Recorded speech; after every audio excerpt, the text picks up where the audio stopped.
যেটা নিয়ে আমি আসলে সবচেয়ে পার্সোনালি এক্সাইটেড, এবং এটা আমি নিজেও কিন্তু এনআরপি ছিলাম একটা সময়, যেটা নিয়ে আমি সবচেয়ে বেশি excited is our right to vote.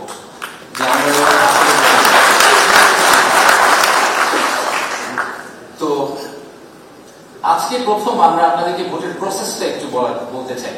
আমরা দুটো স্লাইড আছে, আমরা will explain how you will vote.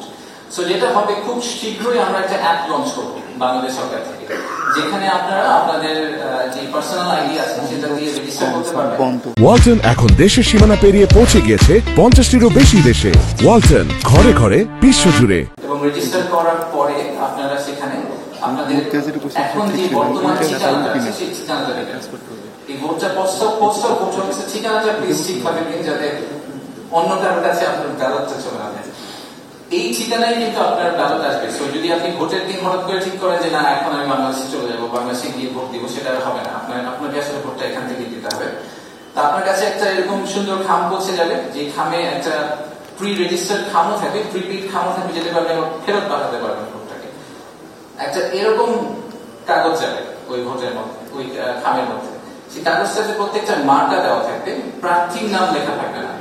The reason প্রার্থীর নাম লেখা থাকবে না সেটা হচ্ছে যে বাই দ্য টাইম প্রার্থী অ্যানাউন্স হয়ে যায় ততদিনে আপনাদের কাছে কাগজ এসে আপনারা ভোট দিয়ে আবার বাংলাদেশে ফেরত পাঠানোটা খুব চ্যালেঞ্জ। সো আমরা খালি মার্কাটা দিয়ে দিই, এরকম একটা কাগজ যাবে। আপনাদের পছন্দের যে প্রার্থী তার যে মার্কা, সেই মার্কাতে আপনি ভোট দিয়ে খামের মধ্যে ভরে পোস্ট বক্সে দিয়ে দিবেন।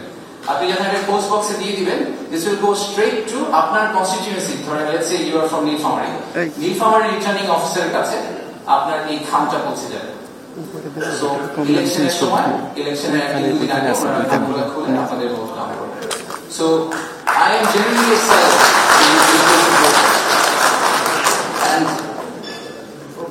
আমাদের এই যে একটা আগামী বছর ইনশাআল্লাহ একটা ফ্রি এন্ড ফেয়ার ইলেকশন হবে, আমরা সবাই ভোট দিতে পারবো।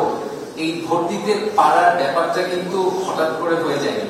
আমি শিওর আমরা সবাই জানি যে গত বছর আমাদেরকে যেটার বিরুদ্ধে যেতে হয়েছে দ্যাট ওয়াজ নট প্রিটি। আপনারা অনেকে হয়তো বিদেশে ছিলেন, সোশ্যাল মিডিয়াতে দেখেছেন। আমি দেশে ছিলাম অর্ধেক সময় বিদেশে ছিলাম, সামনাসামনি দেখেছি। অনেকে এখানে আছেন যারা অ্যাকচুয়ালি রাস্তায় ছিলেন। অনেক বাচ্চা ছেলে মেয়ে তাদের লাইফ লুজ করেছে, অনেকে তাদের এমন ধরনের ইনজুরি হয়েছে যে তারা হয়তো ভবিষ্যতে একটা সুস্থ জীবন আর কাটাতে পারবে না। So this was very difficult. We won the vote through a lot of struggle. So ওই সময় একটা গান খুব বিখ্যাত হয়েছিল, আমি জানি না আপনারা শুনেছেন কিনা, যে মোহিনী চৌধুরী, যে কত বিপ্লবী বন্ধুর রক্তে রাঙা বন্দি মাথা বেশি ভাঙা। So this is our Bangladesh, এবং we have won this with a lot of struggle.